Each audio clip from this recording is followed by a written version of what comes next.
Bicara tentang kisah Harut dan Marut ikhwatu fiddin, sebab turun ayat ini sebagaimana sebab turun ayat yang sebelumnya atau kisah-kisah yang sebelumnya saya ceritakan kepada antum tentang orang-orang Yahudi yang datang kepada Nabi sallallahu alaihi wasallam. Orang-orang musyrik yang datang pada Yahudi untuk mementahkan ajaran Rasul. Maka mereka bertanya kepada Yahudi tentang kebenaran Rasul kita Muhammad sallallahu alaihi wasallam. Maka mereka mengatakan, katakan kepada orang yang mengaku nabi di daerahmu, kalau dia bisa menjawab dengan pertanyaan-pertanyaan ini, maka dia adalah seorang nabi. Kalau dia tidak bisa menjawab, maka dia nabi palsu. Lah salah satunya orang-orang Yahudi mengatakan kepada orang-orang musyrik, tanyakan kepada nabi palsumu itu tentang hakikat sihir. Orang-orang Yahudi ingin menyamakan ajaran Taurat dengan ajaran Quran. Artinya kalau dia bisa menjelaskan tentang hakikat sihir sesuai dengan apa yang ditulis dalam Taurat, maka dia seorang nabi. Tapi kalau dia tidak mampu menjelaskan hakikat sihir, maka dia bukan nabi. Artinya dia adalah yadda'i saja, mengaku-ngaku saja. Tanyakan tentang hakikat sihir.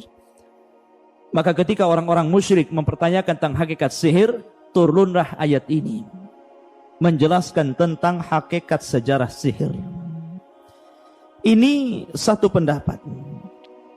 Pendapat yang kedua, bahwa ketika Nabi sallallahu alaihi wasallam mengatakan bahwa Nabi Sulaiman atau anak daripada Nabi Daud alaihi salatu wassalam adalah seorang nabi, maka orang-orang Yahudi mengingkari bahwa Sulaiman itu seorang nabi. Mereka mengatakan Sulaiman itu sahir, seorang tukang sihir. Kenapa? Kalau dia bukan tukang sihir, kenapa dia bisa menundukkan semua makhluk yang ada di dunia? Berarti dia tukang sihir, bukan nabi. Maka kemudian Allah subhanahu wa ta'ala menjelaskan bahwa Sulaiman tidak pernah mengajarkan sihir, dan Allah turunkan ayat ini. Ini dua versi tentang sebab turun ayat ini. Baik, kita akan membacakan di sini. Dan mereka mengikuti apa yang dibaca oleh setan-setan pada masa kerajaan Sulaiman. Sulaiman itu tidak kafir, tetapi setan-setan itulah yang kafir. Mereka mengajarkan sihir kepada manusia, dan apa yang diturunkan kepada dua malaikat di negeri Babilonia, yakni Harut dan juga Marut. Padahal keduanya tidak mengajarkan sesuatu kepada seseorang sebelum mengatakan, sesungguhnya kami hanyalah cobaan bagimu. Sebab itu janganlah engkau kafir kepada Allah subhanahu wa ta'ala. Bicara tentang Harut dan Marut ikhwatu fiddin, di sana ada kisah yang batil. Kalau antum baca atau klik di mbah Google gitu kan, tentang kisah Harut Marut, maka yang sampai kepada antum adalah kisah-kisah Israiliyah. Kisah-kisah yang ada sanad, tidak ada sanadnya sama sekali, maudhu. Ya, sayang, kisah ini sudah menyebar di masyarakat tentang kisah Harut dan Marut, sehingga menyesatkan banyak manusia tentang siapa Harut dan Marut. Kisah ini berawal ikhwatu fiddin yang dimuliakan Allah Azza wa Jalla. Ketika para malaikat melihat manusia, malaikat merasa aneh gitu kan. Kenapa manusia ini selalu bermaksiat kepada Allah Azza wa Jalla? Sebagian mereka menyekutukan Allah Azza wa Jalla, sebagian mereka melakukan bid'ah, sebagian mereka melakukan maksiat, berzina, minum khamar, dan segala macam maksiat yang ditampakkan kepada Allah Azza wa Jalla. Maka kemudian Allah subhanahu wa ta'ala, kata Allah subhanahu wa ta'ala, karena manusia memiliki nafsu. Sebab kalau seandainya manusia tidak memiliki nafsu, mereka tidak akan maksiat. Maka malaikat menyanggah, kalau seandainya kami pun diberikan nafsu seperti mereka, kami tidak akan seperti mereka. Akhirnya kemudian Allah subhanahu wa ta'ala menantang di antara seluruh malaikat carikan kepadaku di antara sekian banyak malaikat 2 malaikat yang paling soleh di antara kalian. Akhirlah terpilihlah malaikat Harut dan Marut. Setelah terpilih malaikat Harut dan Marut ini, akhirnya Allah Subhanahu wa taala masukkan pada hati 2 malaikat ini syahwat, nafsu. Setelah itu Allah turunkan keduanya ke permukaan bumi. Setelah sampai di bumi, ikhwatu fillah yang dimuliakan Allah Azza wa Jalla, kemudian Allah Subhanahu wa taala uji dengan wanita-wanita cantik. Pertama datanglah wanita yang cantik menggodanya. Dan subhanallah, ternyata apa yang diperkirakan malaikat bahwa ketika mereka memiliki syahwat mereka tidak seperti manusia, ternyata tidak. Justru mereka akhirnya jatuh cinta kepada wanita itu. Ya kan? Akhirnya kemudian Harut dan Marut pun karena digoda oleh wanita tersebut hampir melakukan perzinahan dengan wanita tadi. Tapi wanita itu tidak mau, akan tetapi memberikan syarat, kalau engkau ingin berzinah denganku, maka berbuatlah syirik kepada Allah Subhanahu wa taala. Disuruh menyekutukan Allah Azza wa Jalla. Akhirnya ketika mendengar syarat itu terlalu berat, maka Harut dan Marut menolak, nggak mungkin saya melakukan perbuatan yang sangat besar, melakukan kesyirikan kepada Allah Azza wa Jalla. Akhirnya tidak jadi berzina dengan wanita itu karena syaratnya terlalu berat. Kemudian setelah itu datang lagi wanita yang lain yang lebih cantik lagi. Kemudian diajak berzina, tapi wanita itu menolak. Kemudian memberikan syarat, kalau engkau ingin berzina dengan aku, bunuh orang itu. Kalau tadi syaratnya menyekutukan Allah, sekarang syaratnya suruh membunuh. Mendengar syaratnya berat lagi, nggak mungkin saya membunuh. Ya, akhirnya ditolak lagi. Sampailah datang wanita yang ketiga yang tidak kalah cantiknya. Wanita ini diajak berzina tapi meminta syarat dengan mengatakan, syaratku tidak sebagaimana syarat yang lainnya. Kalau kau ingin berzina kepadaku, tashrabul khamar, kamu harus meminum khamar. Difikirnya Harut dan Marut, daripada saya menyekutukan Allah, daripada saya membunuh, minum khamar ringan. Akhirnya dia senang, diminumlah khamar tadi. Akhirnya minuman keras ini bermain-main dalam otaknya. Karena dia mabuk, ikhwatu fillah, dia tidak sadar. Akhirnya dalam kondisi mabuk dia menyekutukan Allah, dia membunuh, dan dia juga berzina. Na'udzubillah. 3-tiganya sekali dilakukan karena mabuk. Awalnya dia tolak kesyirikan, dia tolak membunuh. Sekarang dia melakukan kesyirikan, dia membunuh, dan dia berzina. Makanya Nabi SAW mengatakan apa? Al-khamru ummul khaba'is. Bahwa khamar itu gudangnya keburukan. Semua keburukan pangkalnya di khamar. Karena kalau orang sudah mabuk itu tidak sadar. Makanya dahulu ada orang mabuk, kemudian mendengar suara azan. Ya kan? Dia ingin berwudu. Akhirnya dia kencing, disangka itu keran air. Akhirnya dia mengambil kencingnya untuk berwudu, bayangkan. Ya. Kerannya disangka keran air. Dia berwudu sampai selesai dengan air kencingnya. Selesai dia kencing dan berwudu dengan air kencingnya karena dia mabok. Gimana pula orang mabok? Dia pun berdoa kepada Allah Azza wa Jalla, Allahumma ij'alni minat tawwabin waj'alni minal mutatahhirin. Doanya bagus. Ya Allah, jadikan aku termasuk hamba yang bertobat dan jadikan aku hamba yang bersuci. Bayangkan orang mabuk. Ya kan? Ma'asyiral muslimin rahimani wa rahimakumullah. Akhirnya kemudian setelah malaikat ini sadar, menyesal. Menyesal dengan penyesalan yang luar biasa. Akhirnya dia bertobat kepada Allah Azza wa Jalla, dan dia meminta kepada Allah Azza wa Jalla agar mereka diizinkan untuk naik lagi ke atas langit. Tapi Allah Subhanahu wa taala memberikan 2 pilihan. Taib, saya akan angkat engkau ke langit, tapi engkau akan kami masukkan ke dalam neraka dan akan diazab selama-lamanya. Atau engkau tetap di dunia, Tapi kami berikan azab di dunia dalam tempo waktu yang sangat terbatas. Maka kedua malaikat Harut dan Marut pun akhirnya memilih tinggal di dunia karena azabnya terbatas. Karena kalau sudah dikiamatkan selesai. Tapi kalau sudah masuk jahannam khalidina fiha, dikekalkan di dalamnya. Akhirnya kemudian setelah malaikat Harut dan Marut tinggal di bumi, wanita yang dizinahinya ini datang kepada Harut dan Marut agar Harut dan Marut mengajarkan kepada dia beberapa kalimat supaya dia bisa naik ke atas langit. Maka kemudian diajarkan oleh Harut dan Marut beberapa kalimat. Akhirnya setelah diajarkan mantra-mantra dan kalimat-kalimat tersebut, betul wanita itu bisa terbang ke langit. Sampai akhirnya wanita itu terbang ke langit. Akhirnya sampai di langit, dia pun dirubah bentuknya oleh Allah Azza wa Jal menjadi bintang. Itulah sejarahnya bintang. Jadi bintang wanita itu. Ya kan? Tapi sekali lagi kisah ini batil. Kisah ini maudhu, palsu. Tidak ada sanadnya, inqita. Jadi antum kalau baca Google tentang Harut dan Marut, jangan pernah mempercayai kisah ini ya. Ya, malaikat mungkin diuji oleh Allah Azza wa Jalla, tapi tidak sampai berzina, membunuh, melakukan kesyirikan. Wa yaf'aluna ma yu'marun. Malaikat itu akan mengerjakan apapun yang diperintahkan Allah. Tidak mungkin sampai seperti ini. Mustahil. Ya kan? Malaikat itu ibadun mukramun. Ya. Tapi biqatufidin yang dimuliakan Allah Azza wa Jalla. Lalu sebenarnya siapa Harut dan Marut itu? Dan bagaimana kisahnya?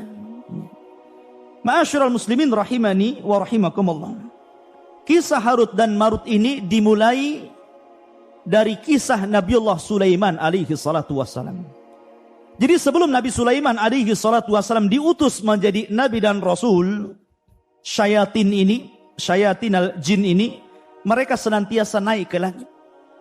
Kita tahu bahwa Allah subhanahu wa ta'ala ketika mewahyukan wahyunya, maka yang pertama kali mendengar wahyunya adalah Jibril alaihi salatu wassalam. Jadi ketika Allah subhanahu wa ta'ala hendak menurunkan wahyu, maka suara wahyunya itu seperti rantai yang bersuara gemerincing yang seolah-olah dipukulkan di batu.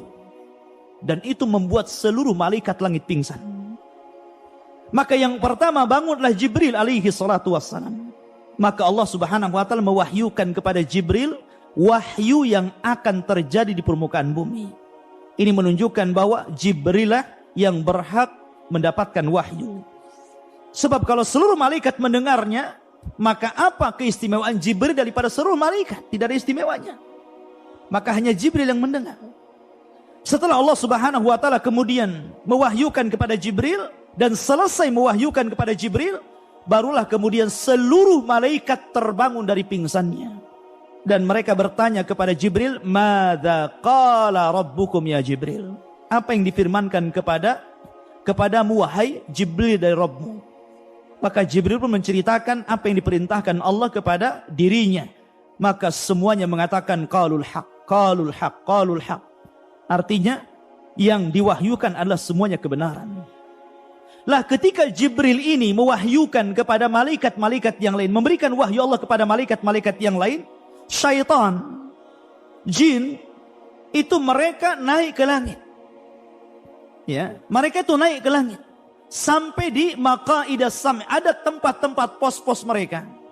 Ya, ada pos-pos mereka, tempat mereka mencuri dengar apa yang dibicarakan Jibril dengan seluruh malaikat yang akan terjadi di permukaan bumi. Dan ketika itu langit belum dijaga oleh bintang, artinya bintang belum difungsikan untuk melempar syaitan, sehingga mereka leluasa mendengar wahyu. Setiap mereka mendengarkan wahyu satu kalimat, maka mereka akan memberikan informasi kepada jin yang di bawahnya, jin yang di bawahnya, jin yang di bawahnya. Terkadang mungkin bisa 100 jin, 1000 jin, ya. Tapi yang benar ini jin pertama saja. Jadi jin yang mendengar ini saja yang benar. Ketika disampaikan ke yang kedua, yang ketiga ini sudah ditambahi kedustaan. Kemudian yang kedua, yang ketiga ditambah lagi dusta, ditambah lagi dusta, ditambah lagi dusta. Maka 99% kedustaan, 1% saja yang benar. Jadi kalau seandainya jin itu naik sampai 1000 jin, ya, bertingkat-tingkat sampai ke atas, berarti satu yang benar 999 itu dusta. Atau kalau mungkin 100 berarti satu yang benar 99 dusta. Itu yang sampai ke jin yang paling bawah. Makanya kenapa para dukun itu sebenarnya kadzabun, para pendusta. Karena lebih banyak dustanya daripada benarnya. Maka sampai jin yang bawah, maka mereka akan mencari para kuhan, mencari para dukun paranormal untuk memberikan kepada mereka kabar tentang gaib menurut manusia. Kemudian mereka akan barter informasi, di mana jin akan memberikan informasi kepada dukun dan dukun akan memberikan kekufurannya kepada jin, penyembahannya kepada jin. Mereka berbisnis dalam kekufuran, ya kan? Akhirnya ketika Nabiullah Sulaiman alaihi salatu wassalam, Allah angkat menjadi nabi dan rasul. Ingat ikhwan, dari seluruh keturunan Yakub atau Bani Israel, Yakub itu Israel, maka seluruh keturunannya adalah Bani Israel. Yakub itu memiliki 12 anak, 12 putra, salah satunya Yusuf dan Binyamin. Lah dari 12 putra Yakub inilah kemudian lahir keturunan-keturunan Yakub yang disebut dengan Bani Israel. Lah Bani Israel ini terbagi menjadi dua. Ada yang Allah karuniakan dari keturunannya para nabi dan rasul, dan ada yang Allah karuniakan dari keturunannya menjadi para penguasa dan raja. Ya. Lah ada dua nabi yang Allah gabungkan antara nubuwah dan juga kerajaan. Siapa? Pertama Nabi Daud alaihi salatu wasalam. Allah gabungkan bukan hanya sebagai nabi, tapi dia juga sebagai raja. Padahal sebelumnya kalau raja-raja saja, kalau nabi saja. Ya. Tapi Daud Allah gabungkan dua kenikmatan, nabi dan juga raja. Kemudian setelah Daud meninggal dunia, warisan ini diberikan kepada ibnu Daud, Sulaiman alaihi salatu wassalam. Allah gabungkan juga dua kekuasaan ini, jadi nabi dan juga jadi raja. Bahkan dia raja dari seluruh para raja di zamannya. Makanya sering saya katakan bahwa di dunia ini yang pernah berkuasa, menguasai dunia secara jumlah hanya ada 4. Yang 2 mukmin dan 2 kafir. Yang satu Nabi Sulaiman, dia menguasai dunia, dia mukmin. Kemudian yang kedua Dzulqarnain, dia menguasai dunia dan dia mukmin. Kemudian yang 2 kafir, pertama Raja Namrud, yang ketiga, yang keempat Bukhtun Nasr, yang telah menyerbu negeri Palestina dan memperbudak bangsa Yahudi. Ada yang mengatakan ikhwatu fiddin yang dimuliakan Allah Azza wa Jalla, jadi ketika Sulaiman ini Allah berikan mukjizat bahwa dia diberikan seluruh kekuasaan yang ada di alam semesta, maksud di alam bumi ini, dia bisa menaklukkan seluruh binatang. Dia bisa menaklukkan manusia dan juga jin. Semua tunduk kepada Sulaiman. Makanya dia berdoa kepada Allah, Rabbi habli, ya Allah berikan kepadaku mulkun la yambagi ahadun ba'di, begitu. Ya. Jadi ya Allah berikan kepadaku satu kerajaan yang kerajaan ini tidak bisa dimiliki siapapun setelahku. Karena dia bisa menguasai semuanya. Dia bisa menguasai manusia, dia bisa menguasai jin, dan dia bisa menguasai seluruh hewan-hewan. Bayangkan, Anda bisa bayang pasukan Sulaiman ini. Dia memiliki pasukan yang sangat kuat. Karena jin takluk kepada Sulaiman. Lah ketika itu ikhwatu fiddin yang dimuliakan Allah Azza wa Jalla, Sulaiman ini punya katib, tukang catat. Ya kan? Setiap dan tukang catatnya Sulaiman, sekretarisnya Sulaiman ini menulis segala sesuatu yang diperintahkan Sulaiman, yang dirahasiakan Sulaiman, baik tentang nama-nama Allah yang azam, baik tentang rahasia jin, baik tentang rahasia binatang ataupun manusia. Dan yang tahu hanya Sulaiman dan tukang catatnya ini. Setelah Sulaiman alaihi salatu wassalam, Allah takdirkan mendekati kematiannya. Maka kemudian Sulaiman akhirnya menyimpan catatan Sekretarisnya itu di bawah singgasananya, di sebuah kotak, dan diletakkan di bawah kursinya. Dan ketika itu Sulaiman alaihi salatu wassalam sempat mengatakan kepada seluruh jin dan manusia, man iqtaraba fi hadas sunduk minal jin sayastarih. Barang siapa yang mendekati kotak yang berisi tulisan-tulisan yang berharga ini, kalau dia dari kalangan jin, maka dia terbakar. Ya kan? Akan tetapi man iqtaraba minal insi bi kalimatin yaz'am fiha anna ahadan ghairallah ya ya'riful ghaiba fasa'aqtuluhu. Tapi barang siapa yang kemudian didekati oleh manusia, kemudian setelah dia membaca di antara kalimat-kalimat yang tercatat itu, kemudian dia mengaku mengetahui yang gaib, maka saya akan bunuh dia. Akhirnya tidak ada yang mendekati dari kalangan jin ataupun manusia akan kotak itu. Maka ketika Sulaiman meninggal dunia dan tidak ada yang tahu meninggalnya, bagaimana tidak, ikhwatu fiddin? Tidak ada yang tahu, bahkan jin tidak tahu Sulaiman mati. Sulaiman hanya duduk di singgasananya, kemudian rayap memakan singgasananya, kemudian setelah rapuh roboh, barulah mereka tahu Sulaiman meninggal. Artinya di sini bahwa kalau memang jin adalah rujukan para dukun, paranormal, dan mereka mengaku sesuatu yang gaib, padahal tidak ada yang mengetahui kecuali Allah Azza wa Jalla, jin saja tidak tahu yang gaib padahal rujukannya. Jin tidak tahu kematian Sulaiman. Sulaiman sudah mati, jin tidak tahu. Macam mana kemudian para dukun mengetahui hal-hal yang gaib sementara rujukannya tidak tahu yang gaib? Ma'asyiral muslimin rahimani wa rahimah. Maka setelah Sulaiman meninggal dunia, kemudian generasi yang mentauhidkan Allah Azza wa Jalla sudah mulai punah. Datanglah generasi berikutnya yang mereka sudah terpengaruh akidahnya. Akhirnya kemudian syaitan datang kepada kaum Babil, kaumnya Sulaiman alaihi salatu wasallam, menjelma menjadi seorang manusia yang sangat saleh. Ketika itu di Babil ini ada seseorang yang bernama Harut dan Marut. Karena solehnya sehingga seolah-olah dia malaikat.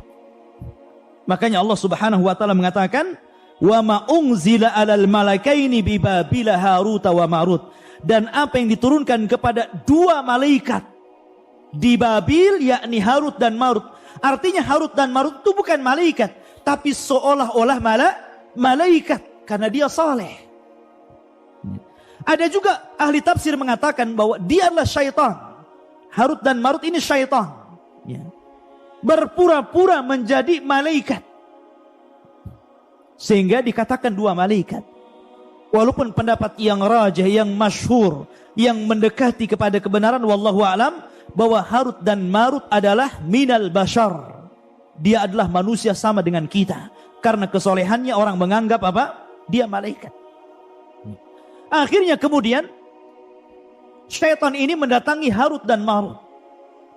Kemudian syaitan mengatakan kepada Harut dan Marut, ya, kata syaitan kepada Harut dan Marut, mengatakan, aturiduna, maukah kalian an adullakum ala mulkin la yanfad?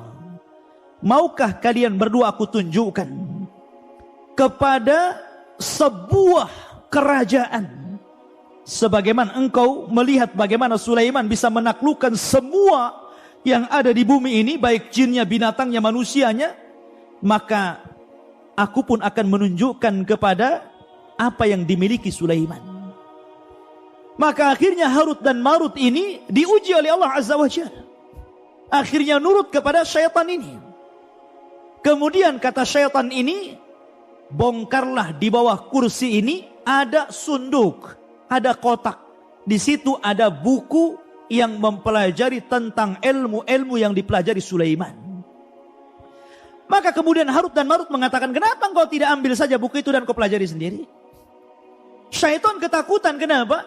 Karena janji Sulaiman mengatakan, barang siapa yang mendekati sunduk ini dan dia adalah jin dan syaitan, maka terbakar dia.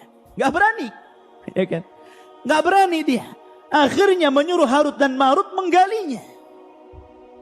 Dan setelah dibongkar kursinya, ternyata dia mendapatkan satu kotak dan berisi catatan ilmu Sulaiman tentang sihir, menaklukkan jin, menaklukkan binatang dan begitu seterusnya. Akhirnya kemudian keduanya mempelajari catatan Sulaiman itu. Dan setelah mempelajari, akhirnya dia pun memiliki ilmu sihir. Dan dikenal oleh orang-orang, kalau antum ingin belajar sihir, datanglah kepada Harut dan Marut. Itu guru sihir yang paling unggul di zaman itu. Ya kan? Maka semua orang berbondong-bondong kepada Harut dan Marut, karena di zaman itu ikhwatu fiddin, orang-orang Yahudi itu terkenal tukang main sihir. Karena sihir itu berasal dari mereka. Makanya siapa yang menyihir Nabi coba? Yahudi. Labid bin Asam, seorang Yahudi yang menyihir Nabi. Nabi disihir. Diambil sisirnya Nabi, Mishtah dan rambutnya Nabi serta sisir yang biasa bersisir Nabi diambil oleh Labid bin Asam, kemudian dijadikan buhul untuk menyihir Nabi. Dan berhasil. Ya kan? Karena sihir itu pasti ada buhulnya. Min syarri nafatha tifil uqad. Uqad itu artinya buhul. Setiap sihir itu ada buhulnya. Ya. Maka kemudian, dan buhul itu biasanya diambil dari orang yang akan disihir. Entah pakaiannya, entah mungkin rambutnya, entah kukunya. Pokoknya dari badan tukang sihir yang akan disihir tadi. Maka akhirnya kemudian diambillah rambut dan sisir Nabi SAW. Kemudian dimantra-mantari oleh Labid bin Asam Yahudi ini. Kemudian diletakkan dalam sumur. Bayangkan, buhulnya diletakkan dalam sumur. Akhirnya Nabi terkena sihir. Sehingga dia terhayalkan dia sudah menggauli istrinya, padahal tidak. Seolah-olah dia telah menggauli istrinya, padahal enggak menggaulinya. Tapi ikhwatu fiddin, akidah ahli sunnah bahwa kan ada orang yang berusaha melemahkan hadis ini. Hadis ini berusaha dilemahkan, ya kan, oleh sebagian orang-orang yang tidak suka dengan sunnah. Mereka mengatakan tidak mungkin Rasul kena sihir. Bukankah Rasul maksum? Bukankah Rasul terjaga? Ikhwan, ya. Tidak ada kaitan Rasul kena sihir dengan kemaksuman Rasul. Tidak ada kaitannya. Justru sebenarnya ini menguatkan bahwa Nabi kita Muhammad sallallahu alaihi wasallam itu abduhu wa rasuluhu. Dia adalah hamba. Makan seperti kita, minum seperti kita, tidur seperti kita, dan terkena sihir seperti kita terkena sihir. Ya. Tidak ada kaitan antara maksum dengan sihir. Karena Allah Subhanahu wa taala berfirman, "Ya ayyuhar rusul, balligh ma unzila ilaika, fa illam taf'al fama ballagta risalatah, wallahu ya'simuka minan nar." Wallahu ya'simuka minan nar. Allah yang memberikan kemaksuman kamu di hadapan manusia. Tidak ada kaitan antara maksum dengan kena sihir. Ya. Dan ini justru memperkuat bahwa Rasul kita manusia, bukan malaikat yang tidak bisa terkena sihir. Ya.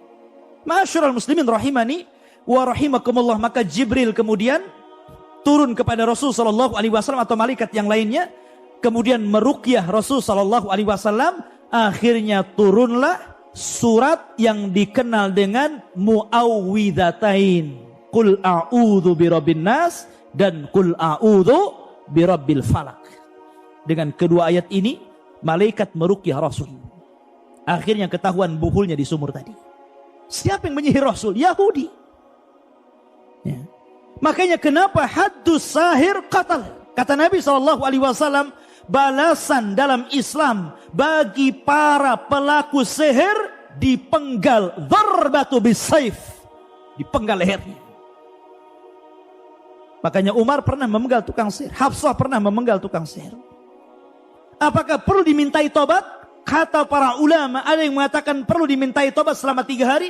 Kalau dia bertobat maka diampuni, kalau tidak maka dipenggal. Tapi pendapat yang rajah, yang kuat, tidak perlu dimintai tobat, langsung dipenggal lehernya.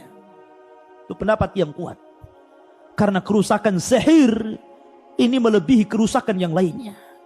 Bukan hanya kekufuran, kesyirikan, tapi kerusakan di mana-mana. Bisa membunuh, bisa menyakiti, bisa menceraikan suami istri dan begitu seterusnya. kerusakannya luar biasa. Maka tidak perlu dimintai tobat. La yustatab, kata para ulama. Tidak perlu dimintai tobat. Langsung dorbatun bisaif, penggal lehernya. Tapi waktu kembali bahwa setelah kemudian orang-orang Yahudi, karena ketika itu ada dalam riwayat wallahu a'lam riwayat ini. Tapi yang jelas saya pernah terbaca dalam tafsir bahwa dahulu ketika orang-orang Palestina ini dibantai oleh Bukhtun Nasr, yang saya sebutkan tadi, raja yang zalim yang menguasai dunia. Maka orang-orang Yahudi Palestina ini, Bani Israel ini, akhirnya mereka menjadi budak. Sehingga mereka berusaha untuk keluar dari perbudakan Bukhtun Nasr. Akhirnya kemudian mereka mempelajari sihir supaya keluar dari jeratan Bukhtun Nasr. Akhirnya tersebarlah kesyirikan di mana-mana, ilmu sihir di mana-mana. Lah kebetulan di situ itu ada Harut dan Marut yang sihirnya luar biasa, menguasai ilmu Sulaiman. Makanya kemudian orang mengatakan bahwa datanglah kepada Harut dan Marut, belajarlah kepada dia. Tetapi Harut dan Marut, ikhwatu fillah, ujian Allah Subhanahu wa taala. Harut dan Marut mengatakan kepada setiap orang yang akan belajar sihir kepadanya, wa ma yu'allimani min ahadin hatta yaqula innama nahnu fitnatun fala takfur. Maka Harut dan Marut tidaklah mengajarkan sihir kepada siapapun dari kalangan Bani Israel, kecuali keduanya pasti mengatakan, sebelum kamu belajar sihir kepada aku, saya ingatkan, sihir ini fitnah. Nanti setelah aku ajarkan sihir, jangan pernah kufur kepada Allah. Baik, bagus kan kalimatnya. Sebagian mereka ada yang kembali tidak mempelajari sihir, tapi sebagian juga ada yang kemudian berusaha mempelajari sihir. Tapi apa kenyataannya? Kenyataannya apa yang dikatakan Harut dan Marut tidak sebagaimana yang diiyahkan mereka. Justru kenyataannya setelah mereka mempelajari sihir dari Harut dan Marut, justru kondisinya makin rusak. Perdukunan di mana-mana, sihir di mana-mana. Sampai hari ini. Sampai hari ini sihir itu di mana-mana. Ya. Ikhwatu fiddin yang dimuliakan Allah Azza wa Jalla. Barulah ikhwatu fiddin zaman terus berjalan, maka Allah Subhanahu wa taala setelah mengutus Nabi kita Muhammad sallallahu alaihi wasallam, barulah Allah memfungsikan bintang di situ. Bayangkan zaman Nabi Sulaiman sampai ke zaman Rasul itu ribuan tahun, ikhwan. Bukan puluhan tahun, bukan ratusan tahun, ribuan tahun. Baru Allah Subhanahu wa taala yahrusus sama, menjaga langit dari syaitanir rajim. Dengan cara apa? Memfungsikan bintang. Sehingga ketika itu ikhwatu fiddin, syaitan tidak bisa naik lagi ke langit. Mereka hanya berputar-putar di bumi dan tidak bisa naik ke langit. Setiap mereka naik ke langit, maka mereka akan ditembak oleh meteor dan mati. Sehingga mereka tidak berani. Di zaman Rasul tidak ada syaitan yang berani masuk ke langit. Dan ini menunjukkan tentang bagaimana Allah Subhanahu wa taala menjaga keotentikan risalah Rasul. Inna nahnu nazzalna dzikra wa inna lahu lahafizun. Kami yang menurunkan Al-Quran, kami yang menjaganya. Sebab kalau seandainya syaitan ini naik, maka akan tercampur antara perkataan Allah dan perkataan dukun. Al-Quran terjaga, maka mereka tidak bisa naik ke langit, karena mereka akan ditembak. Maka akhirnya mereka berputar-putar di bumi sampai suatu ketika Nabi SAW berdakwah di Taif. Ma'ruf kisahnya. Ternyata penduduk Taif tidak menerima dakwah Rasul. Justru yang ada Rasul SAW dilempari sampai berdarah-darah. Akhirnya kemudian Nabi SAW pulang dengan tangan hampa bersama budaknya Zaid ibn al-Harithah. Kemudian singgah di satu tempat. Maka Nabi SAW sholat dan membaca Al-Quran. Ada yang mengatakan setelah surat Al-Fatihah beliau membaca surat Ar-Rahman. Ada yang mengatakan surat yang lainnya. Akhirnya tiba-tiba Ja'a nafarun minal jin. Datang sekelompok dari jin. Ada yang mengatakan jin ini dari Yaman. Ya kan? Jin dari Yaman melintas ketika Nabi SAW sedang membaca Al-Quran. Dan ini disebutkan dalam surat jin. Ya. Dalam surat jin disebutkan ketika jin nafarun minal jinni, ada sekelompok jin yang mendengarkan bacaan Al-Quran, maka mereka mengatakan fa'aman nabi, kami beriman dengan Al-Quran. Dan kata para ulama tafsir bahwa jin yang pertama beriman kepada Rasul adalah jinnya orang-orang Yaman. Subhanallah ikhwan. Yaman ini memang luar biasa. Termasuk juga jullus sahabah. Sahabat-sahabat yang mulia yang membantu Nabi SAW semuanya dari Yaman, kecuali orang-orang muhajirin yang membantu Rasul dengan tenaga mereka, dengan harta mereka, dengan jiwa mereka sampai Islam tersebar. Itu salah satunya adalah apa? Adalah perjuangan orang-orang Yaman. Karena orang-orang Ansar itu semua dari Yaman, dari kabilah Khazraj dan kabilah Aus. Baik manusianya, baik jinnya, maka mereka adalah generasi pertama yang beriman kepada Nabi SAW. Makanya Rasul memuji Yaman, ya kan? Al-barakatu yamaniyah wal ilmu yamani. Berkah itu ada di Yaman, ilmu itu ada di Yaman, dan begitu seterusnya. Tapi fitnah juga di Yaman. Karena tanda-tanda kiamat ketika 3 negara berperang. 1 Yaman, 2 Irak, 3 Syam. Dan sekarang 3-tiganya telah berperang. Tanda-tanda kiamat, ikhwan. Ya kan? Apakah jin-jin yang pertama beriman kepada Nabi SAW mereka adalah sahabat-sahabat Rasul? Sebagian ulama tafsir mengatakan ya mereka sahabat Rasul. Mereka adalah sahabat Rasul. Mereka sama kedudukannya seperti Abu Bakar, Umar, Utsman, Ali. Kenapa? Karena ta'rif sahabat Rasul apa? Kata Ibnu Hajar, dan ini definisi yang paling mendekati kebenaran. Sahabat adalah man laqiyan nabiyya sallallahu alaihi wasallam, pertama berjumpa dengan Rasul. Tidak mesti melihat Rasul, tapi berjumpa. Karena kalau melihat, orang yang buta tidak jadi sahabat. Yang penting berjumpa dengan Rasul. Yang kedua, beriman dengan Rasul. Bukan hanya berjumpa, tapi beriman. Karena banyak yang berjumpa tidak beriman, bukan sahabat. Abu Jahal juga berjumpa, tapi tidak beriman. Tapi sahabat, tidak disebut sahabat. Tidak ada sahabat Rasul Abu Jahal. Abu Lahab. Ya. Kemudian, wa mata 'alal Islam. Yang ketiga, mati di atas Islam. Karena banyak juga sahabat yang murtad. Yang murtad tidak Islam. Artinya tidak jadi sahabat. Walau takhallalatir riddah. Dan yang keempat, kalau dia kemudian sempat murtad, kemudian masuk ke dalam Islam, perkataan yang rajih para ulama, dia digolongkan sahabat walaupun sempat murtad, tapi masuk lagi ke dalam Islam. Sebagaimana ada beberapa sahabat yang murtad kemudian di zaman Abu Bakar masuk lagi ke dalam Islam. Mereka sahabat Rasul. Maka jin-jin yang beriman di zaman Rasul, mereka adalah sahabat Rasul. Mereka berjumpa dengan Rasul, mereka beriman dengan Rasul, mereka mati di atas agama Rasul, maka mereka sahabat Rasul dari kalangan jin tentunya. Ya. Ma'asyiral muslimin rahimani wa rahimakumullah. Kembali bahwa setelah itu maka jin banyak yang beriman kepada Allah Azza wa Jalla ketika mendengar suara Al-Quran, maka mereka kemudian kembali kepada kaumnya dan mendakwahkan Islam. Dari sini kita tahu bahwa Rasulnya kalangan jin adalah manusia. Tidak ada nabi dan Rasul dari kalangan jin. Jin itu mengikut syariat manusia. Rasul mereka sama dengan Rasul kita, Nabi mereka sama dengan Nabi kita Muhammad sallallahu alaihi wasallam.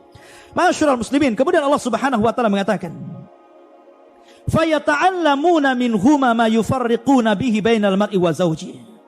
Maka kemudian orang-orang Bani Israel, orang-orang Yahudi itu mempelajari dari keduanya Harut dan Marut apa yang bisa memisahkan antara suami dan istri. Perlu catatan ikhwan. Sihir dahulu dengan sihir sekarang itu ada kemiripan. Sihir yang banyak di masyarakat kita dan juga di masyarakat dahulu sebelum Islam itu berkisar di antara 2 sihir. Yang pertama as-sarfu dan yang kedua al-atfu. Itu yang banyak sihir. Pertama as-sarfu, yakni memalingkan suami istri suruh bercerai. Terkadang ada suami yang kena sihir melihat istrinya tidak suka, malas untuk melakukan hubungan dengan istri, padahal hubungan itu syar'i, ya kan? Malas untuk mendekati istrinya, atau mungkin sebaliknya, akhirnya ujung-ujungnya cerai. Atau yang kedua al-atfu, sebaliknya, ya. Sebaliknya menanamkan kecintaan kepada keduanya, atau menanamkan kecintaan kepada wanita orang, atau bahasa kita mungkin ilmu pelet begitu ya, supaya orang dekat dengan dia. Dan ghalibus sihri hakada, umumnya sihir seperti itu. Namun ada juga sihir yang ganas yang sampai membunuh, ikhwan. Naudzubillah. Ya. Maka di sini Al-Quran mengatakan bahwa mereka mempelajari sihir itu apa yang bisa memisahkan antara suami istri. Wa ma hum bidharina bihi min ahadin illa biiznillah. Tapi ingat bahwa sihir apapun tidak akan memadaratkan siapapun kecuali atas izin dari Allah Subhanahu wa taala. Seandainya tukang sihir ini berkumpul di dunia kemudian hendak menyihir antum, kalau seandainya Allah tidak mengizinkan sihir itu terkena antum, antum tidak akan terkena sihir. Karena Rasul mengatakan, seandainya seluruh manusia berkumpul, jinnuhum wa insuhum, manusia dan jinnya, ada an yadurruka bi syai'in lan yadurruka illa bima qad kataballahu lak. Tidak akan sampai madarat itu kepadamu kecuali memang madarat itu sudah ditetapkan di Lauhil Mahfuz. Ya. Kemudian wa yata'allamuna ma yadurruhum wa la yanfa'uhum. Dan mereka mempelajari apa yang memadaratkan mereka dan tidak bermanfaat. Sihir itu tidak ada manfaatnya sedikit pun. Bahkan akan mengantarkan kepada kekufuran. Sihir itu tidak manfaat, ikhwan. Maka jangan pernah mempelajari sihir. Jangan pernah. Ya. Mencoba-coba baca antum ke pasar. Ini ada bagus, ada buku mujarabat. Ya kan? Isinya a ba tak sa jim kan gitu kan. Nggak jelas itu. Ya. Macam-macam, jangan pernah membaca. Karena terkadang bahasa-bahasa yang dijungkir balikan dalam raja-raja itu, mantra-mantra yang isinya meminta pertolongan kepada jin, atau mungkin nama-nama jin itu sendiri. Jangan pernah dibaca. Bakar. Ya kan? Kemudian, walaqad alimu laman ishtarahu ma lahu fil akhirati min khalaq, wala bi'sa ma syaraw bihi anfusahum law kanu ya'lamun. Dan sungguh mereka sudah tahu barang siapa membeli, menggunakan sihir itu, niscaya tidak akan mendapatkan keuntungan di akhirat. Dan sungguh sangatlah buruk perbuatan mereka yang menjual dirinya dengan sihir sekiranya mereka mengetahuinya. Walau annahum amanu wattaqau lamatsubatun min indillahi khairun law kanu ya'lamun. Dan jika mereka beriman dan bertakwa, pahala dari Allah pasti lebih baik sekiranya mereka mengetahui. Kita akan bicara tentang kisah Harut dan Marut. Bicara tentang kisah Harut dan Marut, ikhwatu fiddin, sebab turun ayat ini sebagaimana sebab turun ayat yang sebelumnya atau kisah-kisah yang sebelumnya saya ceritakan kepada antum. Tentang orang-orang Yahudi yang datang kepada Nabi SAW. Orang-orang musyrik yang datang pada Yahudi untuk mementahkan ajaran Rasul. Maka mereka bertanya kepada Yahudi tentang kebenaran Rasul kita Muhammad SAW. Maka mereka mengatakan, katakan kepada orang yang mengaku nabi di daerahmu, kalau dia bisa menjawab dengan pertanyaan-pertanyaan ini, maka dia adalah seorang nabi. Kalau dia tidak bisa menjawab, maka dia nabi palsu. Lah salah satunya orang-orang Yahudi mengatakan kepada orang-orang musyrik, tanyakan kepada nabi palsumu itu tentang hakikat sihir. Orang-orang Yahudi ingin menyamakan ajaran Taurat dengan ajaran Quran. Artinya kalau dia bisa menjelaskan tentang hakikat sihir sesuai dengan apa yang ditulis dalam Taurat, maka dia seorang nabi. Tapi kalau dia tidak mampu menjelaskan hakikat sihir, maka dia bukan nabi. Artinya dia adalah yadda'i saja, mengaku-ngaku saja. Tanyakan tentang hakikat sihir. Maka ketika orang-orang musyrik mempertanyakan tentang hakikat sihir, turunlah ayat ini menjelaskan tentang hakikat sejarah sihir. Ini satu pendapat. Pendapat yang kedua, bahwa ketika Nabi SAW mengatakan bahwa Nabi Sulaiman atau anak daripada Nabi Daud alaihi salatu wassalam adalah seorang nabi, Maka orang-orang Yahudi mengingkari bahwa Sulaiman itu seorang nabi. Mereka mengatakan Sulaiman itu sahir, seorang tukang sihir. Kenapa? Kalau dia bukan tukang sihir, kenapa dia bisa menundukkan semua makhluk yang ada di dunia? Berarti dia tukang sihir, bukan nabi. Maka kemudian Allah Subhanahu wa taala menjelaskan bahwa Sulaiman tidak pernah mengajarkan sihir, dan Allah turunkan ayat ini. Ini dua versi tentang sebab turun ayat ini. Baik. Kita akan membacakan di sini. Dan mereka mengikuti apa yang dibaca oleh setan-setan pada masa kerajaan Sulaiman. Sulaiman itu tidak kafir, tetapi setan-setan itulah yang kafir. Mereka mengajarkan sihir kepada manusia dan apa yang diturunkan kepada dua malaikat di negeri Babilonia, yakni Harut dan juga Marut. Padahal keduanya tidak mengajarkan sesuatu kepada seseorang sebelum mengatakan, sesungguhnya kami hanyalah cobaan bagimu. Sebab itu janganlah engkau kafir kepada Allah Subhanahu wa taala. Bicara tentang Harut dan Marut, ikhwatu fiddin, di sana ada kisah yang batil. Kalau antum baca atau klik di mbah Google gitu kan, tentang kisah Harut Marut, maka yang sampai kepada antum adalah kisah-kisah Israiliyah. Kisah-kisah yang ada sanad, tidak ada sanadnya sama sekali, maudhu. Ya, sayang, kisah ini sudah menyebar di masyarakat tentang kisah Harut dan Marut, sehingga menyesatkan banyak manusia tentang siapa Harut dan Marut. Kisah ini berawal, ikhwatu fiddin yang dimuliakan Allah Azza wa Jalla. Ketika para malaikat melihat manusia, malaikat merasa aneh gitu kan. Kenapa manusia ini selalu bermaksiat kepada Allah Azza wa Jalla?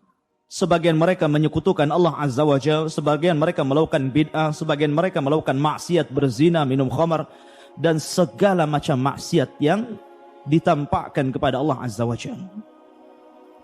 Maka kemudian Allah Subhanahu wa taala kata Allah Subhanahu wa taala, karena manusia memiliki nafsu. Sebab kalau seandainya manusia tidak memiliki nafsu, mereka tidak akan maksiat. Maka malaikat menyanggah, kalau seandainya kami pun diberikan nafsu seperti mereka, kami tidak akan seperti mereka. Akhirnya kemudian Allah Subhanahu wa taala menantang di antara seluruh malaikat, carikan kepadaku di antara sekian banyak malaikat, dua malaikat yang paling soleh di antara kalian. Akhirnya terpilihlah malaikat Harut dan Marut. Setelah terpilih malaikat Harut dan Marut ini, akhirnya Allah Subhanahu wa taala masukkan pada hati dua malaikat ini syahwat, nafsu. Setelah itu Allah turunkan keduanya ke permukaan bumi. Setelah sampai di bumi, ikhwatu fiddin yang dimuliakan Allah Azza wa Jalla, kemudian Allah Subhanahu wa taala uji dengan wanita-wanita cantik.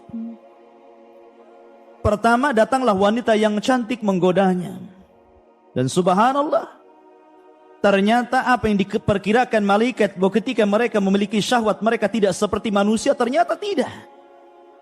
Justru mereka akhirnya jatuh cinta kepada wanita itu. Akhirnya kemudian Harut dan Marut pun karena digoda oleh wanita tersebut hampir melakukan perzinahan dengan wanita tadi. Tapi wanita itu tidak mau, akan tetapi memberikan syarat, kalau engkau ingin berzinah denganku, maka berbuatlah syirik kepada Allah Subhanahu wa taala. Disuruh menyekutukan Allah Azza wa Jalla. Akhirnya ketika mendengar syarat itu terlalu berat, maka Harut dan Marut menolak, nggak mungkin saya melakukan perbuatan yang sangat besar, melakukan kesyirikan kepada Allah Azza wa Jalla. Akhirnya tidak jadi berzina dengan wanita itu karena syaratnya terlalu berat. Kemudian setelah itu datang lagi wanita yang lain, yang lebih cantik lagi. Kemudian diajak berzina, tapi wanita itu menolak. Kemudian memberikan syarat, kalau engkau ingin berzina dengan aku, bunuh orang itu.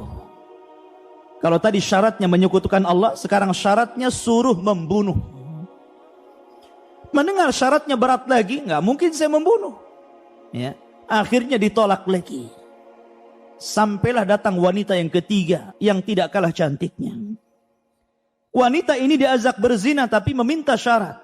Dengan mengatakan syaratku tidak sebagaimana syarat yang lainnya. Kalau kau ingin berzina kepadaku, tashrabul khamar. Kamu harus meminum khamar. Difikirnya Harut dan Marut, daripada saya menyekutukan Allah, daripada saya membunuh, minum khamar ringan. Akhirnya dia senang, diminumlah khamar tadi. Akhirnya minuman keras ini bermain-main dalam otaknya.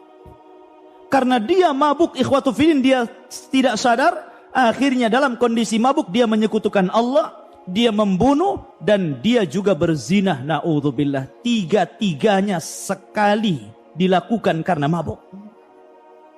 Awalnya dia tolak kesyirikan, dia tolak membunuh. Sekarang dia melakukan kesyirikan, dia membunuh, dan dia berzina. Makanya Nabi SAW mengatakan apa? Al-khamru ummul khaba'is. Bahwa khamar itu gudangnya keburukan. Semua keburukan pangkalnya di khamar. Karena kalau orang sudah mabuk itu tidak sadar, ikhwan. Makanya dahulu ada orang mabuk kemudian mendengar suara azan. Ya kan? Dia ingin berwudu. Akhirnya dia kencing, disangka itu keran air. Akhirnya dia mengambil kencingnya untuk berwudu, bayangkan. Ya. Kerannya disangka keran air. Dia berwudu sampai selesai dengan air kencingnya. Selesai dia kencing dan berwudu dengan air kencingnya karena dia mabuk. Semana pula orang mabuk. Dia pun berdoa kepada Allah Azza wa Jalla, Allahumma ij'alni minat tawwabin waj'alni minal mutatahhirin. Doanya bagus. Ya Allah, jadikan aku termasuk hamba yang bertobat dan jadikan aku hamba yang bersuci. Bayangkan orang mabuk. Ya kan? Ma'asyiral muslimin rahimani wa rahimakumullah. Akhirnya kemudian setelah malaikat ini sadar, menyesal. Menyesal dengan penyesalan yang luar biasa. Akhirnya dia bertobat kepada Allah Azza wa Jalla, dan dia meminta kepada Allah Azza wa Jalla agar mereka diizinkan untuk naik lagi ke atas langit. Tapi Allah Subhanahu wa taala memberikan dua pilihan. Taib, saya akan angkat engkau ke langit, tapi engkau akan kami masukkan ke dalam neraka dan akan diazab selama-lamanya. Atau engkau tetap di dunia, tapi kami berikan azab di dunia dalam tempo waktu yang sangat terbatas. Maka kedua malaikat Harut dan Marut pun akhirnya memilih tinggal di dunia karena azabnya terbatas. Karena kalau sudah dikiamatkan selesai. Tapi kalau sudah masuk jahannam khalidina fiha, dikekalkan di dalamnya. Akhirnya kemudian setelah malaikat Harut dan Marut tinggal di bumi, wanita yang dizinahinya ini datang kepada Harut dan Marut agar Harut dan Marut mengajarkan kepada dia beberapa kalimat supaya dia bisa naik ke atas langit. Maka kemudian diajarkan oleh Harut dan Marut beberapa kalimat. Akhirnya setelah diajarkan mantra-mantra dan kalimat-kalimat tersebut, betul wanita itu bisa terbang ke langit. Sampai akhirnya wanita itu terbang ke langit. Akhirnya sampai di langit, dia pun dirubah bentuknya oleh Allah Azza wa Jalla menjadi bintang. Itulah sejarahnya bintang. Jadi bintang wanita itu. Ya kan? Tapi sekali lagi kisah ini batil. Kisah ini maudhu, palsu, tidak ada sanadnya, inqita. Jadi antum kalau baca Google tentang Harut dan Marut, jangan pernah mempercayai kisah ini ya. Ya, malaikat mungkin diuji oleh Allah Azza wa Jalla, tapi tidak sampai berzina, membunuh, melakukan kesyirikan. Wa yaf'aluna ma yu'marun. Malaikat itu akan mengerjakan apapun yang diperintahkan Allah. Tidak mungkin sampai seperti ini. Mustahil. Ya kan? Malaikat itu ibadun mukramun. Tapi biqatufidin yang dimuliakan Allah Azza wa Jalla. Lalu sebenarnya siapa Harut dan Marut itu? Dan bagaimana kisahnya? Ma'asyiral muslimin rahimani wa rahimakumullah. Kisah Harut dan Marut ini dimulai dari kisah Nabiullah Sulaiman alaihi salatu wassalam. Jadi sebelum Nabi Sulaiman alaihi salatu wassalam diutus menjadi nabi dan rasul, syayatin al-jin ini mereka senantiasa naik ke langit. Kita tahu bahwa Allah Subhanahu wa taala ketika mewahyukan wahyunya, maka yang pertama kali mendengar wahyunya adalah Jibril alaihi salatu wassalam. Jadi ketika Allah subhanahu wa ta'ala hendak menurunkan wahyu, maka suara wahyunya itu seperti rantai yang bersuara gemerincing yang seolah-olah dipukulkan di batu. Dan itu membuat seluruh malaikat langit pingsan. Maka yang pertama bangunlah Jibril alaihi salatu wassalam. Maka Allah subhanahu wa ta'ala mewahyukan kepada Jibril wahyu yang akan terjadi di permukaan bumi.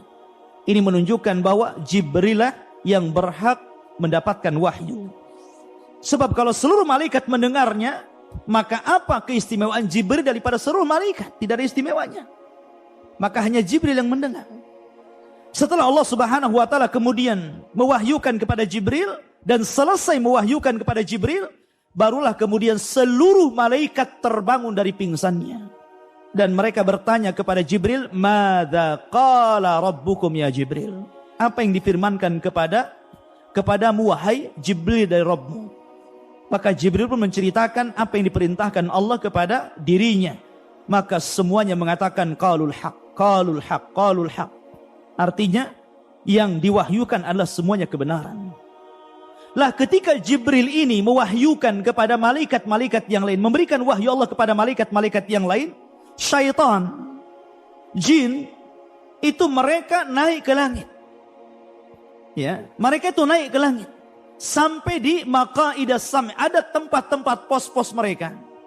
Ya, ada pos-pos mereka, tempat mereka mencuri dengar apa yang dibicarakan Jibril dengan seluruh malaikat yang akan terjadi di permukaan bumi. Dan ketika itu langit belum dijaga oleh bintang, artinya bintang belum difungsikan untuk melempar syaitan. Sehingga mereka leluasa mendengar wahyu. Setiap mereka mendengarkan wahyu satu kalimat, maka mereka akan memberikan informasi kepada jin yang di bawahnya, jin yang di bawahnya, jin yang di bawahnya. Terkadang mungkin bisa 100 jin, 1000 jin, ya. Tapi yang benar ini jin pertama saja. Jadi jin yang mendengar ini saja yang benar. Ketika disampaikan ke yang kedua, yang ketiga ini sudah ditambahi kedustaan. Kemudian yang kedua, yang ketiga ditambah lagi dusta, ditambah lagi dusta, ditambah lagi dusta. Maka 99% kedustaan, 1% saja yang benar. Jadi kalau seandainya jin itu naik sampai 1000 jin, ya, bertingkat-tingkat sampai ke atas, berarti satu yang benar, 999 itu dusta. Atau kalau mungkin 100, berarti satu yang benar, 99 dusta. Itu yang sampai ke jin yang paling bawah. Makanya kenapa para dukun itu sebenarnya kadzabun, para pendusta. Karena lebih banyak dustanya daripada benarnya. Maka sampai jin yang bawah, maka mereka akan mencari para kuhan, mencari para dukun paranormal, untuk memberikan kepada mereka kabar tentang gaib menurut manusia. Kemudian mereka akan barter informasi, di mana jin akan memberikan informasi kepada dukun, dan dukun akan memberikan kekufurannya kepada jin, penyembahannya kepada jin. Mereka berbisnis dalam kekufuran, ya kan? Akhirnya ketika Nabiullah Sulaiman alaihi salatu wassalam, Allah angkat menjadi nabi dan rasul. Ingat ikhwan, dari seluruh keturunan Yakub atau Bani Israel, Yakub itu Israel, maka seluruh keturunannya adalah Bani Israel. Yakub itu memiliki 12 anak, 12 putra, salah satunya Yusuf dan Binyamin. Lah dari 12 putra Yakub inilah kemudian lahir keturunan-keturunan Yakub yang disebut dengan Bani Israel. Lah Bani Israel ini terbagi menjadi dua. Ada yang Allah karuniakan dari keturunannya para nabi dan rasul, dan ada yang Allah karuniakan dari keturunannya menjadi para penguasa dan raja. Lah ada dua nabi yang Allah gabungkan antara nubuwah dan juga kerajaan. Siapa? Pertama Nabi Daud alaihi salatu wasalam. Allah gabungkan, bukan hanya sebagai nabi, tapi dia juga sebagai raja. Padahal sebelumnya kalau raja-raja saja, kalau nabi, nabi saja. Tapi Daud Allah gabungkan dua kenikmatan, nabi dan juga raja. Kemudian setelah Daud meninggal dunia, warisan ini diberikan kepada ibnu Daud, Sulaiman alaihi salatu wassalam. Allah gabungkan juga dua kekuasaan ini, jadi nabi dan juga jadi raja. Bahkan dia raja dari seluruh para raja di zamannya. Makanya sering saya katakan bahwa di dunia ini yang pernah berkuasa, menguasai dunia secara jumlah hanya ada 4. Yang 2 mukmin dan 2 kafir. Yang satu Nabi Sulaiman, dia menguasai dunia, dia mukmin. Kemudian yang kedua Dzulqarnain, dia menguasai dunia dan dia mukmin. Kemudian yang 2 kafir, pertama Raja Namrud, yang ketiga, yang keempat Bukhtun Nasr, yang telah menyerbu negeri Palestina dan memperbudak bangsa Yahudi. Ada yang mengatakan ikhwatu fiddin yang dimuliakan Allah Azza wa Jalla. Jadi ketika Sulaiman ini Allah berikan mukjizat bahwa dia diberikan seluruh kekuasaan yang ada di alam semesta, maksud di alam bumi ini, dia bisa menaklukkan seluruh binatang. Dia bisa menaklukkan manusia dan juga jin, semua tunduk kepada Sulaiman. Makanya dia berdoa kepada Allah, Rabbi habli, ya Allah berikan kepadaku mulkun la yambagi ahadun ba'di, begitu. Ya. Jadi ya Allah berikan kepadaku satu kerajaan yang kerajaan ini tidak bisa dimiliki siapapun setelahku. Karena dia bisa menguasai semuanya. Dia bisa menguasai manusia, dia bisa menguasai jin, dan dia bisa menguasai seluruh hewan-hewan. Bayangkan, Anda bisa bayang pasukan Sulaiman ini. Dia memiliki pasukan yang sangat kuat. Karena jin takluk kepada Sulaiman. Lah ketika itu ikhwatu fiddin yang dimuliakan Allah Azza wa Jalla, Sulaiman ini punya katib, tukang catat. Ya kan? Setiap dan tukang catatnya Sulaiman, sekretarisnya Sulaiman ini menulis segala sesuatu yang diperintahkan Sulaiman, yang dirahasiakan Sulaiman, baik tentang nama-nama Allah yang azam, baik tentang rahasia jin, baik tentang rahasia binatang ataupun manusia. Dan yang tahu hanya Sulaiman dan tukang catatnya ini. Setelah Sulaiman alaihi salatu wassalam, Allah takdirkan mendekati kematiannya.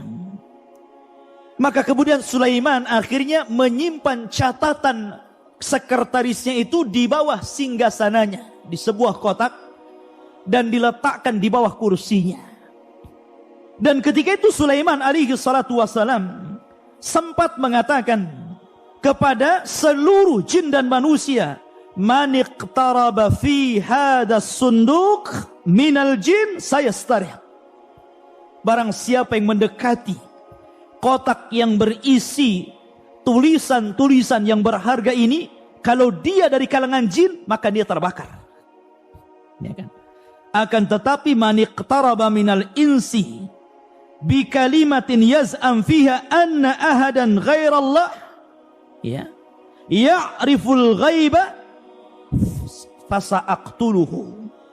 Tapi barang siapa yang kemudian didekati oleh manusia, kemudian setelah dia membaca di antara kalimat-kalimat yang tercatat itu, kemudian dia mengaku mengetahui yang gaib, maka saya akan bunuh dia. Akhirnya tidak ada yang mendekati dari kalangan jin ataupun manusia akan kotak itu.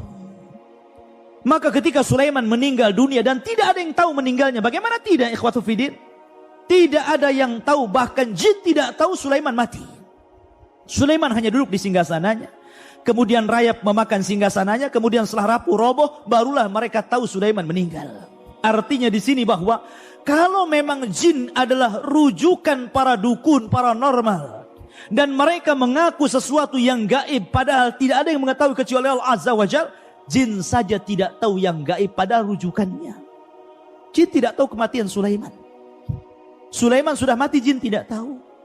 Macam mana kemudian para dukun mengetahui hal-hal yang gaib sementara rujukannya tidak tahu yang gaib?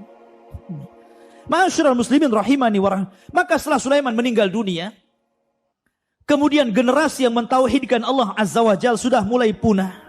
Datanglah generasi berikutnya yang mereka sudah terpengaruh akidahnya. Akhirnya kemudian syaitan syaitan datang kepada kaum Babil, kaumnya Sulaiman alaihi salatu wasalam, menjelma menjadi seorang manusia yang sangat saleh. Ketika itu di Babil ini ada seseorang yang bernama Harut dan Marut. Karena solehnya sehingga seolah-olah dia malaikat. Makanya Allah Subhanahu wa taala mengatakan, "Wa ma unzila 'alal malakaini bi Babil Harut wa Marut." Dan apa yang diturunkan kepada dua malaikat di Babil, yakni Harut dan Marut. Artinya Harut dan Marut itu bukan malaikat, tapi seolah-olah malaikat karena dia saleh. Ada juga ahli tafsir mengatakan bahwa dia adalah syaitan. Harut dan Marut ini syaitan, berpura-pura menjadi malaikat, sehingga dikatakan dua malaikat. Walaupun pendapat yang rajih, yang masyhur, yang mendekati kepada kebenaran, wallahu alam, bahwa Harut dan Marut adalah minal bashar. Dia adalah manusia sama dengan kita. Karena kesolehannya orang menganggap apa? Dia malaikat. Akhirnya kemudian syaitan ini mendatangi Harut dan Marut. Kemudian syaitan mengatakan kepada Harut dan Marut, kata syaitan kepada Harut dan Marut, mengatakan, "Aturiduna, maukah kalian an adullakum ala mulkin la yanfad?" Maukah kalian berdua aku tunjukkan kepada sebuah kerajaan, sebagaimana engkau melihat bagaimana Sulaiman bisa menaklukkan semua yang ada di bumi ini, baik jinnya, binatangnya, manusianya, maka aku pun akan menunjukkan kepada apa yang dimiliki Sulaiman. Maka akhirnya Harut dan Marut ini diuji oleh Allah Azza wa Jalla. Akhirnya nurut kepada syaitan ini. Kemudian kata syaitan ini, bongkarlah di bawah kursi ini ada sunduk, ada kotak. Di situ ada buku yang mempelajari tentang ilmu-ilmu yang dipelajari Sulaiman. Maka kemudian Harut dan Marut mengatakan, "Kenapa engkau tidak ambil saja buku itu dan kau pelajari sendiri?" Syaitan ketakutan. Kenapa? Karena janji Sulaiman mengatakan, barang siapa yang mendekati sunduk ini dan dia adalah jin dan syaitan, maka terbakar dia. Gak berani, ya kan? Gak berani dia. Akhirnya menyuruh Harut dan Marut menggalinya. Dan setelah dibongkar kursinya, ternyata dia mendapatkan satu kotak dan berisi catatan ilmu Sulaiman tentang sihir, menaklukkan jin, menaklukkan binatang, dan begitu seterusnya. Akhirnya kemudian keduanya mempelajari catatan Sulaiman itu. Dan setelah mempelajari, akhirnya dia pun memiliki ilmu sihir. Dan dikenal oleh orang-orang, kalau antum ingin belajar sihir, datanglah kepada Harut dan Marut. Itu guru sihir yang paling unggul di zaman itu, ya kan? Maka semua orang berbondong-bondong kepada Harut dan Marut, karena di zaman itu ikhwatul fiddin, orang-orang Yahudi itu terkenal tukang main sihir, karena sihir itu berasal dari mereka. Makanya siapa yang menyihir Nabi coba? Yahudi. Labid bin Asam, seorang Yahudi yang menyihir Nabi. Nabi disihir, diambil sisirnya Nabi, Mistah dan rambutnya Nabi serta sisir yang biasa bersisir Nabi diambil oleh Labid bin Asam, kemudian dijadikan buhul untuk menyihir Nabi, dan berhasil. Ya kan? Karena sihir itu pasti ada buhulnya. Min syarri nafasa tifil uqad. Uqad itu artinya buhul. Setiap sihir itu ada buhulnya. Ya. Maka kemudian, dan buhul itu biasanya diambil dari orang yang akan disihir. Entah pakaiannya, entah mungkin rambutnya, entah kukunya. Pokoknya dari badan si tukang sihir yang akan disihir tadi. Maka akhirnya kemudian diambillah rambut dan sisir Nabi SAW. Kemudian dimantra-mantrai oleh Labid bin Asam Yahudi ini. Kemudian diletakkan dalam sumur. Bayangkan, buhulnya diletakkan dalam sumur. Akhirnya Nabi terkena sihir. Sehingga dia terhayalkan dia sudah menggauli istrinya, padahal tidak. Seolah-olah dia telah menggauli istrinya, padahal nggak menggaulinya. Tapi ikhwatu fiddin, akidah ahli sunnah bahwa kan ada orang yang berusaha melemahkan hadis ini. Hadis ini berusaha dilemahkan, ya kan, oleh sebagian orang-orang yang tidak suka dengan sunnah. Mereka mengatakan tidak mungkin Rasul kena sihir. Bukankah Rasul maksum? Bukankah Rasul terjaga? Ikhwan, ya. Tidak ada kaitan Rasul kena sihir dengan kemaksuman Rasul. Tidak ada kaitannya. Justru sebenarnya ini menguatkan bahwa Nabi kita Muhammad sallallahu alaihi wasallam itu abduhu wa rasuluhu. Dia adalah hamba. Makan seperti kita, minum seperti kita, tidur seperti kita, dan terkena sihir seperti kita terkena sihir. Ya. Tidak ada kaitan antara maksum dengan sihir. Karena Allah Subhanahu wa taala berfirman, "Ya ayyuhar rusul, balligh ma unzila ilaika, fa illam taf'al fama ballaghta risalatah, wallahu ya'simuka minan nar." Wallahu ya'simuka minan nar. Allah yang memberikan kemaksuman kamu di hadapan manusia. Tidak ada kaitan antara maksum dengan kena sihir. Ya.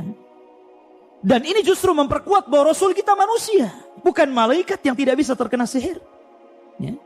Ma'asyiral muslimin rahimani wa rahimakumullah, maka Jibril kemudian turun kepada Rasul sallallahu alaihi wasallam atau malaikat yang lainnya, kemudian meruqyah Rasul sallallahu alaihi wasallam.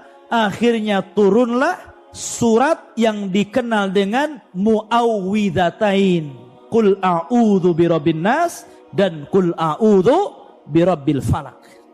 Dengan kedua ayat ini malaikat meruqyah Rasul.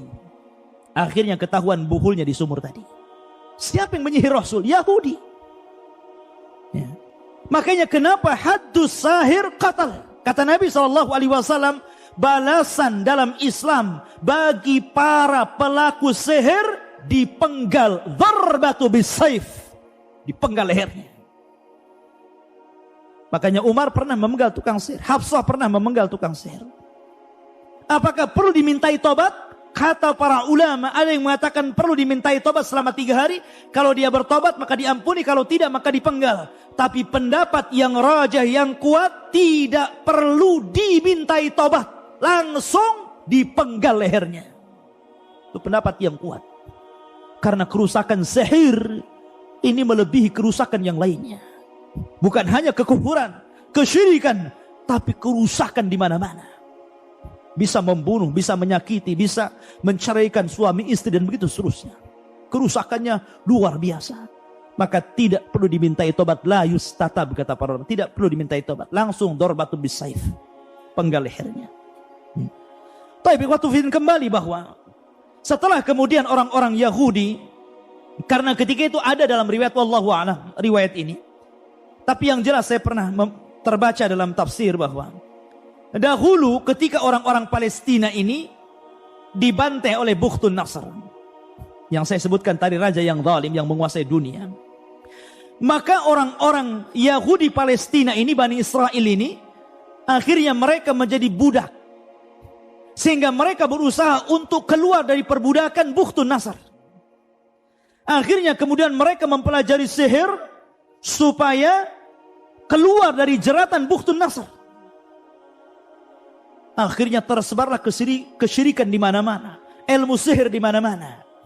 Lah kebetulan di situ itu ada Harut dan Marut yang sihirnya luar biasa, menguasai ilmu Sulaiman. Makanya kemudian orang mengatakan bahwa datanglah kepada Harut dan Marut, belajarlah kepada dia. Tetapi Harut dan Marut, ikhwatu fillah, ujian Allah Subhanahu wa taala.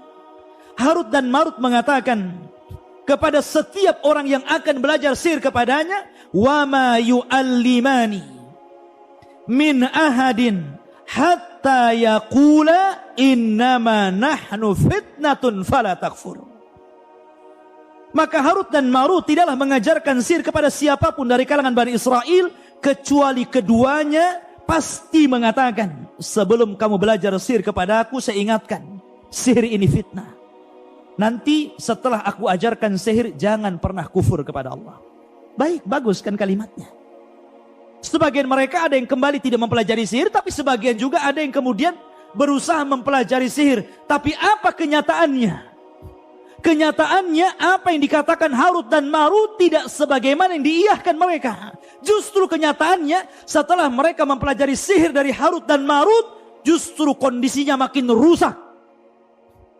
perdukunan di mana-mana, sihir di mana-mana. Sampai hari ini, sihir itu di mana-mana. Ya. Ikhwatu fiddin yang dimuliakan Allah Azza wa Jalla. Barulah ikhwatu fiddin zaman terus berjalan, maka Allah Subhanahu wa taala setelah mengutus Nabi kita Muhammad sallallahu alaihi wasallam, barulah Allah memfungsikan bintang di situ. Bayangkan, zaman Nabi Sulaiman sampai ke zaman Rasul itu ribuan tahun, ikhwan. Bukan puluhan tahun, bukan ratusan tahun, ribuan tahun. Baru Allah Subhanahu wa taala yahrusus sama, menjaga langit dari syaitanir rajim. Dengan cara apa? Memfungsikan bintang. Sehingga ketika itu ikhwatu fiddin, syaitan tidak bisa naik lagi ke langit. Mereka hanya berputar-putar di bumi dan tidak bisa naik ke langit. Setiap mereka naik ke langit, maka mereka akan ditembak oleh meteor dan mati. Sehingga mereka tidak berani. Di zaman Rasul tidak ada syaitan yang berani masuk ke langit. Dan ini menunjukkan tentang bagaimana Allah Subhanahu wa taala menjaga keotentikan risalah Rasul. Inna nahnu nazzalna dzikra wa inna lahu lahafizun. Kami yang menurunkan Al-Quran, kami yang menjaganya. Sebab kalau seandainya syaitan ini naik, maka akan tercampur antara perkataan Allah dan perkataan dukun.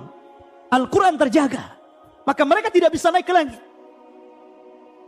karena mereka akan ditembak.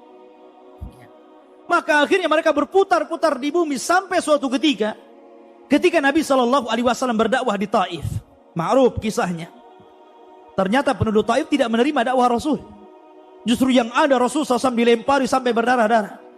Akhirnya kemudian Nabi SAW pulang dengan tangan hampa bersama budaknya Zaid ibn al-Harithah. Kemudian singgah di satu tempat. Maka Nabi SAW sholat dan membaca Al-Quran. Ada yang mengatakan setelah surat Al-Fatihah beliau membaca surat Ar-Rahman. Ada yang mengatakan surat yang lainnya. Akhirnya tiba-tiba Ja'a nafarun minal jin. Datang sekelompok dari jin. Ada yang mengatakan jin ini dari Yaman. Ya kan? Jin dari Yaman melintas ketika Nabi SAW sedang membaca Al-Quran. Dan ini disebutkan dalam surat jin. Ya. Dalam surat jin disebutkan ketika jin nafarun minal jinni, ada sekelompok jin yang mendengarkan bacaan Al-Quran, maka mereka mengatakan fa'aman nabi, kami beriman dengan Al-Quran. Dan kata para ulama tafsir bahwa jin yang pertama beriman kepada Rasul adalah jinnya orang-orang Yaman. Subhanallah ikhwan. Yaman ini memang luar biasa. Termasuk juga jullus sahabah. Sahabat-sahabat yang mulia yang membantu Nabi SAW semuanya dari Yaman. Kecuali orang-orang muhajirin. Yang membantu Rasul dengan tenaga mereka. Dengan harta mereka. Dengan jiwa mereka. Sampai Islam tersebar. Itu salah satunya adalah apa? Adalah perjuangan orang-orang Yaman. Karena orang-orang Ansor itu semua dari Yaman. Dari kabilah Khajraz dan kabilah Aus. Baik manusianya, baik jinnya, maka mereka adalah generasi pertama yang beriman kepada Nabi SAW. Makanya Rasul memuji Yaman. Ya kan? Al-barakatu yamaniyah wal ilmu yamani. Berkah itu ada di Yaman, ilmu itu ada di Yaman. Dan begitu seterusnya. Tapi fitnah juga di Yaman. Karena tanda-tanda kiamat ketika 3 negara berperang. 1 Yaman, 2 Irak, 3 Syam. Dan sekarang 3-tiganya telah berperang. Tanda-tanda kiamat ikhwan. Ya kan? Apakah jin-jin yang pertama beriman kepada Nabi SAW? Mereka adalah sahabat-sahabat Rasul. Sebagian ulama tafsir mengatakan ya mereka sahabat Rasul. Mereka adalah sahabat Rasul. Mereka sama kedudukannya seperti Abu Bakar, Umar, Utsman, Ali. Kenapa? Karena ta'rif sahabat Rasul apa? Kata Ibnu Hajar. Dan ini definisi yang paling mendekati kebenaran. Sahabat adalah man laqiyan nabiyya sallallahu alaihi wasallam. Pertama berjumpa dengan Rasul.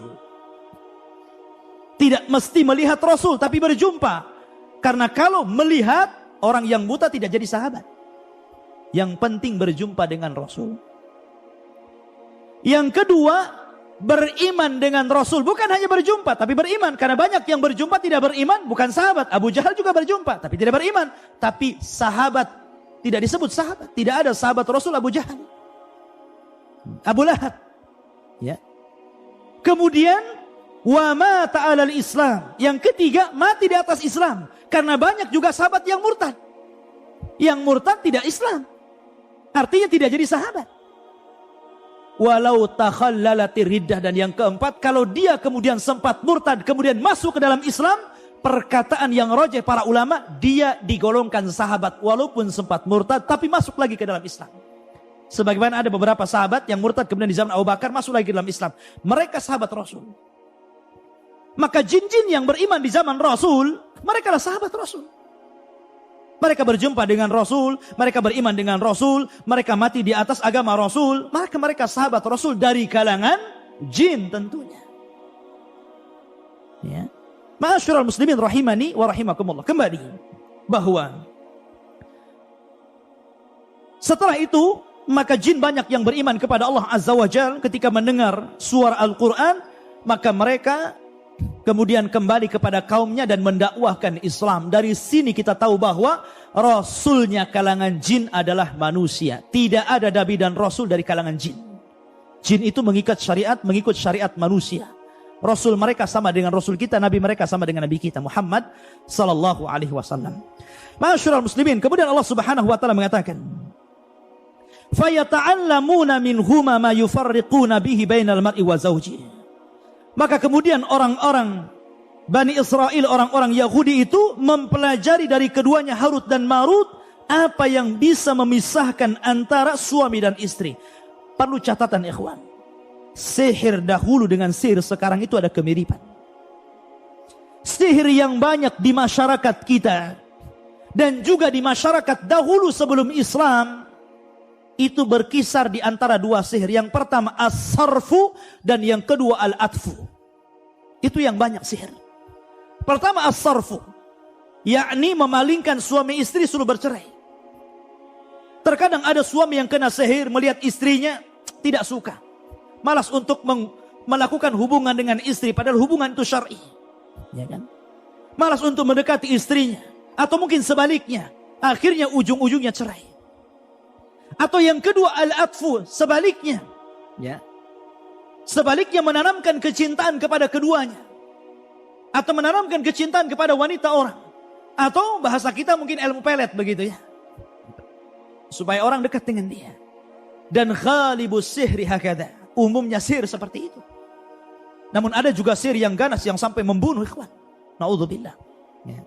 Maka di sini Al-Quran mengatakan bahwa mereka mempelajari sihir itu apa yang bisa memisahkan antara suami istri. Wa ma hum bidharina bihi min ahadin illa biiznillah.